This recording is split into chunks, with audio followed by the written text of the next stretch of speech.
Welcome to జనమ్మట. నేను మీ చంద్ర. షర్మిల గారు జగన్ గారి గురించి వివాదాస్పదమైన వ్యాఖ్యలు చేశారు. ప్రత్యేక హోదా గురించి వెల్కమ్ టు జనమ్మట. నేను మీ చంద్ర. జగన్మోహన్ రెడ్డి గారి గురించి షర్మిల గారు వివాదాస్పదమైన వ్యాఖ్యలు చేశారు. ప్రత్యేక హోదా గురించి మాట్లాడుతున్నారు. ఇదే అంశాల గురించి మనతో పాటు మాట్లాడడానికి స్టేట్ మహిళా జాయింట్ సెక్రటరీ బండ్లపూడి రోజారాణి గారు మనతో పాటు. మేడం చెప్పండి, జగన్మోహన్ రెడ్డి గారిపై షర్మిల చేస్తున్న వ్యాఖ్యల గురించి మీరేం చెప్తారు మేడం గారు?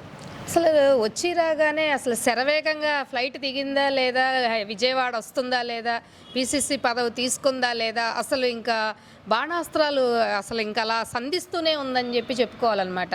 అంటే ఏదో అంటారే, వానర సైన్యం లాగా వచ్చి బాణాలను సంధిస్తున్నట్లుగా వకాల్తా పుచ్చుకొని వచ్చి మరీ మాట్లాడుతున్నటువంటి షర్మిల శాస్త్రి గారిని నేను అడుగుతా ఉన్నానండి. మరి అసలు ఇవాళ రోజున ఈ స్పెషల్ స్టేటస్, ప్రత్యేక హోదా కావచ్చు, ప్యాకేజ్ కావచ్చు, ఇన్ని తిప్పలు రావడానికి కారణం ఎవరు? కాంగ్రెస్ కాదా?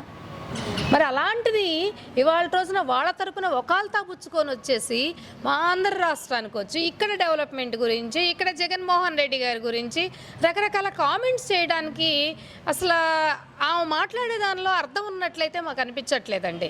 ఏదో వచ్చి స్టార్ క్యాంపెయినింగ్ చేస్తున్నట్లు అనిపిస్తుంది. మహానటిలాగా నటిస్తా రోజుకు ఒక విషయం మీద, నిన్నటిదాకా ఒక డెవలప్మెంట్ లేదు, అక్కడ లేదు, ఇది లేదు, అలాగే అప్పులు ఇలా ఉన్నాయి అని చెప్పేసి ఏదో అవాకులు చెవాకులు వేరే. ఇవాళ ఏమంటుంది, బీజేపీతో కుమ్మక్కయ్యి డైరెక్ట్గా ఏ రోజు కూడా సమ్మెలు చేయలేదు లేదా దీక్షలు చేయలేదు అని చెప్పి మాట్లాడుతుంది. దీక్షలు చేసుకుంటా కూర్చుంటే సీఎం గారు డెవలప్మెంట్ సంగతి ఏంటమ్మా? అంటే డెవలప్మెంట్ అయిపోయింది కానీ మీరు డెవలప్ చేశారు, కాకపోతే ఉద్యమాలు చేయలేదు అని చెప్పేసి ఇప్పుడు మీ కంటెంటా?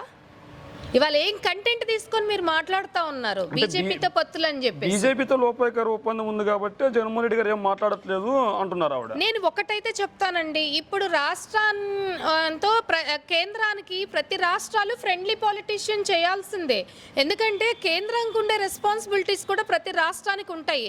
అలా అని చెప్పేసి నేను ఒక శత్రువులాగా చూస్తాను కేంద్రాన్ని లేదా కేంద్ర ప్రభుత్వాన్ని అంటే, కేంద్రం నుండి ఇక్కడ రాష్ట్రంలో జరగాల్సిందేంటి? ఒక సీఎంగా ఉన్నప్పుడు అంటే ముడుచుకొని కూర్చోవాలా? ఫ్రెండ్లీగా వాళ్ళతో ఉండొద్దా? రాష్ట్రానికి కావాల్సినవి మాట్లాడొద్దా?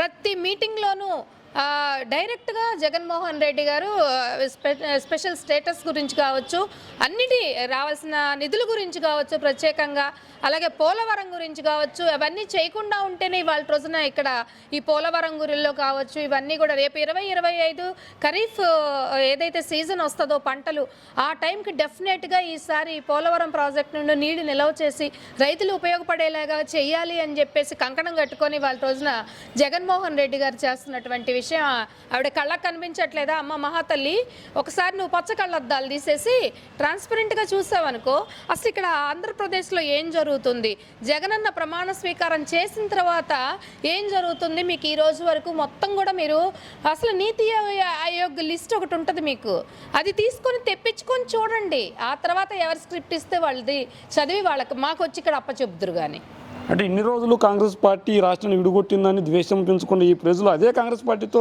వైఎస్ షర్మిల కలవడాన్ని ఎలా చూస్తున్నారు మేడం గారు? వైఎస్ షర్మిల కలవడం అంటే ఆవిడ కాంగ్రెస్తో వస్తున్నాను అని చెప్తుంది, పొత్తులతో అని చెప్పేసి చాలా ట్యాక్ట్ఫుల్గా, నేను పొత్తులతో రాలేదు, రాజన్న బిడ్డగా వచ్చాను అని చెప్పేసి ఏదో అంటే అట్లా ఒక బాణంలాగా సంధిస్తున్నాను, వచ్చి జగనన్న బిడ్డని అంటే జగనన్న చెల్లిని అంటే మళ్ళీ రిసీవ్ చేసుకోలేరేమో అని చెప్పేసి రాజన్న బిడ్డని అని చెప్పేసి వచ్చింది. ఇవాళ ఏమంటుంది, ఇక్కడ ఇవాళ ఏదో పాడేరు ఎక్కడికి పోయిందండి, అక్కడ పోయి మీ బిడ్డని అని చెప్పి మట్టి నీరు రక్తం అన్నీ మీ బిడ్డని నేనని. అసలు ఏం మాట్లాడుతుంది, ఎవరి బిడ్డ అంటే ఆవిడకి ఒక అడ్రస్ లేదు ఇక్కడ ఏపీలోనే అర్థమైపోతుందిగా. ప్రతి చోటకి వెళ్ళిన దగ్గరల్లా మీ బిడ్డని అంటుంది. కొంతసేపు జగనన్న బాణాన్ని అని చెప్పింది ఇంతకుముందు, తర్వాత రాజన్న బిడ్డనంది, ఇప్పుడు మీ బిడ్డనని వెళ్ళిన ప్రతి చోట మాట్లాడుతుంది. ఆమెకంటూ ఒక సెల్ఫ్ స్ట్రాటజీ లేదు. మరి ఇలాంటప్పుడు ఇంకా ఏ విధంగా ఆవిడ అభ్యర్థుల్ని పెట్టుకొని రేపు ఎలక్షన్లోకి వస్తుందండి? ఈమె ఒక విధంగా చెప్తే, నేను చెప్తా ఉన్నాను, ఆమె చంద్రబాబు నాయుడు వదిలినటువంటి ఒక బాణం అంతే. మేడం, ఇప్పుడున్న రాష్ట్ర ప్రభుత్వం కావచ్చు, కేంద్రంలో ఉన్న ప్రభుత్వం కావచ్చు, ఈ రెండు ప్రభుత్వాలు పోవాలి, ఈ రెండు చోట్ల కాంగ్రెస్ అధికారాన్ని చేపట్టాలి, అప్పుడే ఈ దేశం కానీ రాష్ట్రం కానీ అభివృద్ధి చెందుతాయని చెప్తున్నారు కదా ఆవిడ. అదేనండి ఆవిడ స్ట్రాటజీ. అది ఇవాళ రోజున అంటే ఇక్కడ ఉన్న నాయకులు పరిపాలించిన వాళ్ళందరూ పోయారా? ఒకప్పుడు మరి రాజన్న బిడ్డని అంటుంది, వాళ్ళ నాన్నగారు ఉండబట్టి వైఎస్ఆర్ పూనుకోబట్టే ఒక విధంగా చెప్పాలంటే ఉమ్మడి ఆంధ్రప్రదేశ్ రాష్ట్రంలో కావచ్చు, కేంద్రంలో కావచ్చు, ఎన్నో రకాలుగా కాంగ్రెస్ను నిలబెట్టిన వ్యక్తి ఎవరైనా ఉన్నారు అంటే వైఎస్ఆర్ అని అంటారు. మరి ఇవాళ రోజున ఆ వైఎస్ఆర్ని ఎన్ని రకాలుగా ఇబ్బందులు పెట్టారో అందరికీ తెలుసు. మరి ఇవాళ రోజున వాళ్ళతో నువ్వెందుకు చేతులు కలిపావు అంటే నువ్వు రాజన్న బిడ్డవు కాదా? మరి రాజన్న బిడ్డ అయితే తండ్రి పేరు పైన ఉన్న వైఎస్ఆర్ కాంగ్రెస్ పార్టీని ఎందుకు ప్రశ్నిస్తుంది మేడం? అదే మరి మాకు అర్థం కాని ఇక్కడ విషయం ఏంటంటే అసలు ఆవిడకి ఒక క్లారిటీ లేదండి. వాళ్ళకి ఆవిడకే ఒక స్పెషల్గా తనకంటూ ఒక సెల్ఫ్ ఇది లేకుండా, స్ట్రాటజీ లేకుండా వచ్చి ఎవరు ఏ స్క్రిప్ట్ ఇస్తే అంటే ఇప్పుడు ఏమైందంటే ఆవిడకి నాకు తెలిసి సిబిఎన్ ఒక స్క్రిప్ట్ ఇస్తాడు, రాధాకృష్ణ ఒక స్క్రిప్ట్ ఇస్తాడు, పవన్ కళ్యాణ్ ఒక స్క్రిప్ట్ ఇస్తాడు, లోకేష్ ఒక స్క్రిప్ట్ ఇస్తాడు, లేకపోతే రాధాకృష్ణ ఒక స్క్రిప్ట్ ఇస్తాడు, లేకపోతే రామోజీరావు ఒక స్క్రిప్ట్ ఇస్తాడు. రోజుకొకళ్ళు ఒక్కొక్కటి చెప్తున్నప్పుడు ఎవరు ఏ రోజు ఏది ఇస్తే ఆవిడ అది ఫాలో అయ్యిద్ది అంతే. ఆవిడకంటూ స్పెషల్ స్ట్రాటజీతో కాంగ్రెస్లోకి వచ్చింది, రేపు కంటెస్ట్ చేయబోతుందని చెప్పేసి ఎవరు అనుకున్నారు? ఆల్రెడీ నేను అందరం అనుకుంటుంది చంద్రబాబు నాయుడుకి దత్తపుత్రిక అవతారం ఎత్తి ఇక్కడికి వచ్చింది ఈవిడ అని చెప్పి. అంటే పులివెందుల్లోనే జగన్ గారికి పోటీగా నిలబడి జగన్ గారిని ఓడించడమే నా లక్ష్యం అంటున్నారు కదా ఆవిడ. నిలబడండి, ముందు నిలబడమనండి, నిలబడి బీఫామ్ తీసుకోమనండి, అప్పుడు కామెంట్ చేస్తాను నేను. నిలబడి ఆవిడ ఎక్కడ నిలబడుతుందో ముందు అక్కడ నిలబడి బీఫామ్ తీసుకొని అప్పుడు వచ్చి మాట్లాడమనండి, మేము కూడా అప్పుడు కామెంట్స్ చేస్తాం. ఇప్పుడు ఏంటంటే అభ్యర్థులు లేరు, అడ్రస్ లేదు కదండి. అసలు అభ్యర్థులు లేరు, ప్రతిపక్షాల వాళ్ళకి కావచ్చు. ఇప్పుడు నేను వచ్చాను అనుకుంటున్నా, రోజుకో మాట, రోజుకో ఒక దీంతో ఆవిడ దుమారం లేపుతూ ప్రజల్లోకి వెళ్తుంది.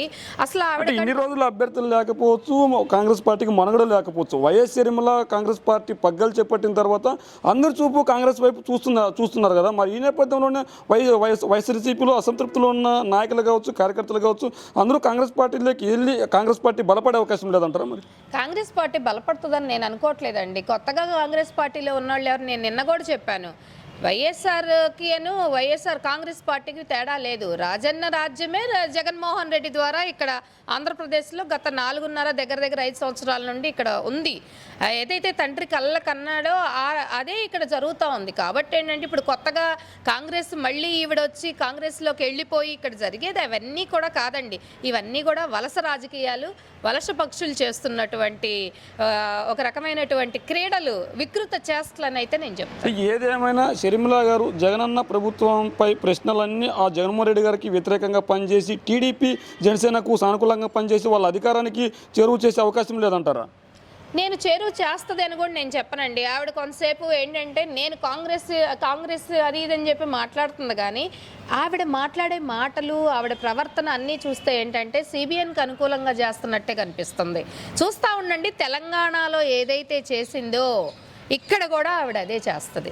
డెఫినెట్గా మైగ్రేట్ చేసేస్తుంది, ఎలక్షన్స్ అప్పుడు హ్యాండ్స్ అప్ చేస్తుంది, అంతే ఇక్కడ కూడా జరిగేది. అంటే అప్పుడు ఆవిడ సొంత పార్టీ, ఇప్పుడు నేషనల్ పార్టీని మైగ్రేట్ చేయలేరు కదా.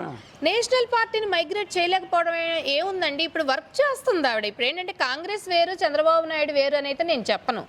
ఆల్రెడీ మన రేవంత్ రెడ్డితో తెలంగాణలో ఏం చేశాడు, అదే ఇక్కడ కూడా ఏంటంటే అదే స్ట్రాటజీ ఇక్కడ గేమ్ ప్లే చేయడానికి వాళ్ళు చేస్తూ ఉన్నారని చెప్పేసి అనుకుంటున్నాం. కానీ అక్కడ జరిగిందేమో కానీ అది కేసీఆర్ దగ్గర, కానీ ఆ పప్పులు అయితే మా దగ్గర ఉడకవండి.